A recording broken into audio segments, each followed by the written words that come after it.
নমস্কার বন্ধুরা, আমার বাগানের নতুন একটি ভিডিওতে আপনাদের প্রত্যেককে স্বাগত। বন্ধুরা, মিশন চন্দ্রমল্লিকা 2024-2025 সিজনের ভিডিওগুলো আপনারা আমার বাগানের ইউটিউব চ্যানেলে দেখছেন।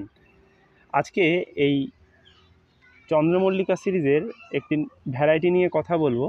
আমাদের খুব প্রিয় একটি ভ্যারাইটি, আমরা প্রত্যেকেই এই ভ্যারাইটি করতে ভালোবাসি, কারণ এর ফুলগুলো দেখতে যেমন সুন্দর তেমনি এই গাছটা খুব ভালো সুন্দর একটা বুশি শেপ নেয়, অর্থাৎ খুব ভালো ঝোপালো হয়। তো এটা এই গাছের কিন্তু একটা স্বাভাবিক বৈশিষ্ট্য বা প্রকৃতি। এটি হলো অ্যানিমুন ভ্যারাইটির গাছ। তো অ্যানিমুন ভ্যারাইটির বেশ কয়েকটা কালার হয়, হলুদ রঙের কিছু কালার রয়েছে, মোদি ভ্যারাইটি কিছু রয়েছে। আচ্ছা, এটা যেটা রয়েছে এটা হলো আমার কাছে হলুদ রঙের অ্যানিমুন ভ্যারাইটি, এবং আমার কাছে আরও একটা ভ্যারাইটি রয়েছে সাদা রঙের। দুটো ভ্যারাইটি একই রকম গাছ, গাছের পাতা দেখে চেনার কোনো উপায় নেই। যখন ফুল ফুটবে তখনই আমরা এই গাছের কোনটা হলুদ এবং কোনটা সাদা সেটা বুঝতে পারবো। তো গাছের পাতা একই রকম দুটোর। এই গাছটাকে ঝোপালো করতে গেলে আমাদের ঠিক কী করতে হবে, এটা কিন্তু স্বাভাবিক বৈশিষ্ট্যই হলো ঝোপালো হওয়া, অর্থাৎ নিজে থেকেই ঝোপালো হয়। তাও আমাদের এটাকে পিঞ্চিং করতে হবে। আর এটার আর একটা বৈশিষ্ট্য, সেটা হলো গাছটা যখন ছোট অবস্থায় থাকে তখন থেকেই কিন্তু এই গাছে প্রচুর সংখ্যায় ব্রাঞ্চ বেরিয়ে আসতে থাকে এবং গাছটাকে ঝোপালো লাগে। তো আমরা কি কি করলে, কোন কাজগুলো করলে অ্যানিমুন গাছকে আমরা খুব ভালোভাবে তৈরি করতে পারবো। বিশেষ করে আমরা এটা বুঝে উঠতে পারি না যে এই গাছ কিভাবে বড় হবে, কারণ খুব ছোট অবস্থা থেকে এই গাছগুলো ঝোপালো হতে শুরু করে এবং আমাদের মনে হয় গাছগুলো কিন্তু লম্বায় বাড়ছে না। তো সেই জন্যই আজকের এই ভিডিওটা। তো সম্পূর্ণ ভিডিওটা আপনাদের দেখার অনুরোধ রইল। আমি 3টি ধাপের গাছ আপনাদের দেখাবো। প্রথমত এটা দেখুন, আমার ফার্স্ট পটিংয়ের একটি গাছ। এটাও আমার ফার্স্ট পটিংয়ে রয়েছে, কিন্তু এই গাছটার থেকে কিন্তু বড় হয়েছে। আর আমার দেখুন সেকেন্ড পটিংয়ের একটা গাছ রয়েছে, এই গাছটা, এটা কিন্তু বেশ ঝোপালো হয়েছে। তো কিভাবে ধীরে ধীরে আমি গাছগুলোকে বড় করে তুলছি সেটাই আজকের এই ভিডিওতে আপনাদের সামনে তুলে ধরছি। প্রথমত এই গাছটাকে দেখুন, গাছের যে কাণ্ড, সেই কাণ্ডটা কিন্তু খুব একটা লম্বা নয়। আমাদের দেখে মনে হতেই পারে এই গাছের লম্বা হয়তো হবে না, এই ধারণাটা একদমই ভুল। এই সময়ের সাথে সাথে লম্বা হয়। আমরা অন্যান্য স্পুন ভ্যারাইটি চন্দ্রমল্লিকার ক্ষেত্রে দেখি যে গাছ প্রথমে লম্বা হতে থাকে, লম্বা হতে শুরু করে, কিন্তু এর প্রকৃতিই হলো ছোট থেকেই এই গাছটার ব্রাঞ্চ এখান থেকে বেরোতে শুরু করে এবং চারি সাইড থেকে ব্রাঞ্চ বেরোতে শুরু করে, অর্থাৎ এর ব্রাঞ্চ ডিভিশনটা খুবই সুন্দর। আর গাছটা কিন্তু প্রথম অবস্থায় একটু ছোটই থাকে। এ সময়ের সাথে সাথে যখন আমরা দেখব যে গাছে ফুল ফোটার সময় হয়ে এসছে, তখন কিন্তু গাছ একদম স্বাভাবিক যে তার যে দৈর্ঘ্য, সেই দৈর্ঘ্যে কিন্তু পৌঁছে যাবে। তো এই জন্য আমাদের চিন্তিত হওয়ার কিছু নেই। এটা টাইম টু টাইম কিন্তু ধীরে ধীরে ও বাড়তে শুরু করবে এবং ঠিক ফুল দেওয়ার সময়ে ও ওর এক্স্যাক্ট পজিশন নিয়ে নেবে, অর্থাৎ যতটা ওর দৈর্ঘ্য হওয়া প্রয়োজন সেটা হয়ে যাবে। তো বন্ধুরা, এটা আমাদের মাথায় একটা চিন্তা থাকে, গাছ লম্বা হচ্ছে না, গাছ ব্রাঞ্চ তো বেরোচ্ছে কিন্তু লম্বা হচ্ছে না। তো এই বিষয়টি নিয়ে ভাববার কিছু নেই। আমরা খাবার যেভাবে দিচ্ছিলাম সেভাবেই খাবার দেবো এবং যত্ন করব, গাছ ধীরে ধীরে বড় হবে। এবারে আসছি যে এই গাছের ক্ষেত্রে আমরা কিভাবে গাছটাকে বুশি করব এবং এটা কি করে মানে ম্যানেজমেন্ট করব গাছটাকে। তো একটা কথা বলি আপনাদের, এই ধরনের গাছগুলো অর্থাৎ অ্যানিমুনের গাছগুলো দেখবেন কিছু পাতা এরকম বড় বড় লম্বা এবং বড় আকৃতির হয়। যখন আমরা গাছটাকে গ্রোথ বাড়াতে শুরু করি, অর্থাৎ গাছ যখন গ্রোথ নিতে শুরু করে, বৃদ্ধি পেতে শুরু করে, তখন এই বড় বড় পাতাগুলো আমাদের কি করতে হবে, এইভাবে বেছে এইভাবে আমাদের কি করতে হবে, পিঞ্চিং করার পাশাপাশি এই বড় পাতাগুলোকেও এইভাবে তুলে ফেলে দিতে হবে এবং গাছটাকে হালকা করে দিতে হবে। গাছের তলা দিয়ে যাতে বায়ু চলাচল করে বা ভেতরে যাতে বায়ু চলাচল করে, এই বড় বড় পাতাগুলোকে তুলে দেওয়া আমাদের অবশ্যই প্রয়োজন। এটা করতে পারলে দেখবেন গাছের কিন্তু খুব সুন্দর একটা শেপ চলে আসবে এবং গাছের কিন্তু গ্রোথ হু হু করে বাড়তে শুরু করবে, অর্থাৎ ঝড়ের গতিতে কিন্তু গাছের গ্রোথ নিতে শুরু করবে। একটা বিষয় সবসময় মনে রাখবেন, এই নিচের দিকের যে পাতাগুলো থাকে সেই পাতাগুলো আদতে কোনো কাজেই আসে না এবং সেগুলো থাকলে কিন্তু গাছের বৃদ্ধিতেও কিন্তু বাধা হয়ে দাঁড়ায়। তো আমরা সবসময় চেষ্টা করব নিচের দিকে যত পাতা রয়েছে, পাতা বলতে যেগুলো বড় বড় পাতা রয়েছে এবং যেগুলো পরিণত ম্যাচিওর পাতা রয়েছে, যেগুলো একদম বেশ পরিণত হয়ে গেছে, সেই পাতাগুলোকে তুলে নিচটা পরিষ্কার করার চেষ্টা করব। দেখুন আমার গাছগুলোকে আমার এই গাছটাকে দেখে দেখুন, নিচের দিকে কিন্তু আমি পাতাকে একদমই রাখিনি। নিচের দিকের পাতাগুলোকে দেখলেই বুঝতে পারছেন যে নিচের দিকে কিন্তু পাতা নেই, কিন্তু ওপরের দিকটায় যদি আমি যাই তাহলে দেখুন গাছের খুব সুন্দর একটা ওপরের দিকে ব্রাঞ্চ ডিভিশন হয়েছে এবং আমি এর পিঞ্চিং করেছি, খুব সুন্দরভাবে ওপরটা বাড়ছে।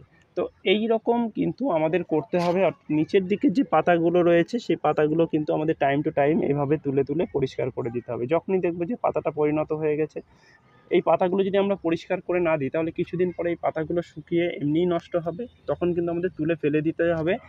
আর সেই সাথে গাছের গ্রোথটাও কিন্তু সেভাবে আমরা আমাদের যে আশানুরূপ যে গ্রোথ আমরা পেতে চাই সেটা কিন্তু পাবো না। তো এই কাজটা আমাদেরকে করতে হবে, অর্থাৎ নিচের দিকের পাতা আমরা তুলে দেবো, যেগুলো পরিণত পাতা এবং যেগুলো শুকিয়ে গেছে বা হলুদ হয়ে গেছে সেই পাতাগুলোকে আমরা তুলে ফেলে দেবো। ফেলে দিলে পরে আমরা এরকমভাবে নিচের দিকে পরিষ্কার করে দিলে গাছের কিন্তু আমরা গ্রোথ লক্ষ্য করব। আর একটা বিষয় সেটা হলো এই অ্যানিমন গাছের পিঞ্চিং নিয়ে অনেকেই আমাকে জিজ্ঞাসা করেছেন যে অ্যানিমনের পিঞ্চিং কী করে করব। কারণ গাছটা যখনই হয় তখনই দেখেই দেখুন এই গাছটাকে একটু খেয়াল করুন, এই যে আমার প্রথম পটিংয়ের যে ছোট গাছটা, এটা দেখুন এইখান থেকে আমার গাছটা এই জায়গা থেকে আমি কি করেছিলাম, এখান থেকে একটা পিঞ্চিং করে দিয়েছিলাম। আর তারপরেই দেখুন চারি সাইড দিয়ে এত সুন্দরভাবে বেরিয়ে এসছে ডালগুলো। এখানে একটা ডাল বেরিয়েছে, এক দুটো তিনটে চারটে ডাল বেরিয়েছে। তো আমরা সাধারণত অন্যান্য অ্যানিমন ছাড়া অন্যান্য যে স্পুন ভ্যারাইটিগুলো রয়েছে সেগুলোর ক্ষেত্রে এরকম পিঞ্চিং করলে দুটো করে ডাল পাই। এখানে দেখুন আমি চারটে ডাল পেয়েছি। তো আমাদের তখনই মনে হয় যে এবার আমাদের ঠিক কতদিন পরে পিঞ্চিং করতে হবে। এই গাছের প্রকৃতিটাও যেহেতু একটু আলাদা, অন্যান্য গাছের আমরা 4 পাতার পরে পিঞ্চিং করতে বলি, এখানে দেখুন 4 পাতা আপনি এখান থেকে কিন্তু এই যে এই সাইড থেকে দেখুন অনেকগুলো এখান থেকে কিন্তু ব্রাঞ্চ বেরোচ্ছে, হ্যাঁ। আর পাতা দেখুন পরপর একসাথে অনেকগুলো পাতা। তো এই রকম অবস্থায় গিয়ে আমরা বুঝতে পারি না যে এর পিঞ্চিংটা ঠিক কোথায় হবে। বা এই গাছটাকে একটু খেয়াল করুন, এই গাছটা দেখুন, এখানে দেখুন ওপরের দিকটা দেখুন, এখানে দেখুন প্রচুর সংখ্যায় এরকম ব্রাঞ্চ বেরোচ্ছে। এবং কি করে পিঞ্চিং করব, তো আমি দেখুন যেগুলো মোটামুটি লম্বা হয়েছিল এখানে পিঞ্চিং করে দিয়েছি, তারপরে এইগুলো অপেক্ষাকৃত ছোট ছিল পিঞ্চিং করিনি, কিন্তু এইটা দেখুন এখন পিঞ্চিং করে দেবো।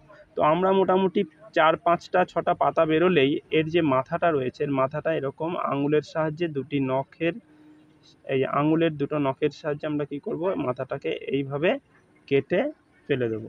তো এটাই হলো পিঞ্চিং পদ্ধতি। আপনাদের আগেও বলেছি, দেখুন অ্যানিমনের ক্ষেত্রেও এটা আমাদের করতে হবে। এই যে এইটা ঠিক মাথায় এইভাবে পিঞ্চিং করে দিলাম, তাহলে দেখুন এইভাবে আমাদের পিঞ্চিং করতে হবে। তো একটু নিচ থেকে দেখাই যে ডালটা ঠিক কতটা লম্বা হয়েছে।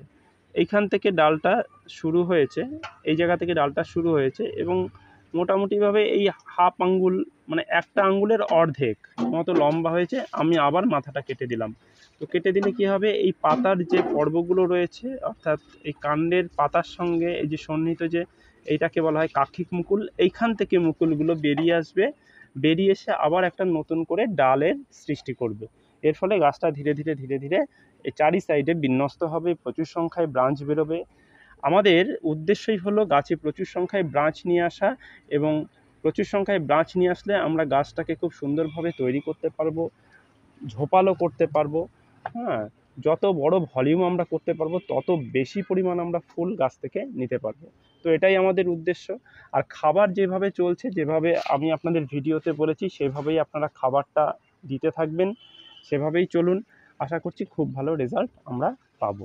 তো বন্ধুরা এই ছিল আজকের এই কয়েকটি কথা, বিশেষ করে অ্যানিমনের ওপরে, যে অ্যানিমনের গাছ বাড়ছে না কেন। তো গাছ বৃদ্ধির দিকে আপনাদের ওই একটাই খেয়াল করতে হবে, গাছ বৃদ্ধি করতে গেলে গাছের যদি আপনারা দৈর্ঘ্যে বাড়াতে চান অবশ্যই নিচের পাতাগুলোকে বা বড় পাতাগুলোকে দেখুন, এই রকম জাতীয় পাতা, এরকম এই পাতাটা কিন্তু ম্যাচিওর পাতা, এই যে হালকা স্পটও চলে এসছে। তো এই রকম পাতা নিচের দিকে একদমই রাখা চলবে না, নিচটা পরিষ্কার রাখতে হবে, অর্থাৎ টপ থেকে গাছের কাণ্ডটাকে যাতে স্পষ্ট দেখা যায়। এই যে কাণ্ডটাকে আমরা স্পষ্ট দেখতে পাচ্ছি, অর্থাৎ নিচের এই পোর্শনের পাতাগুলোকে আমরা সবসময় কি করব, পরিষ্কার করে রাখবো।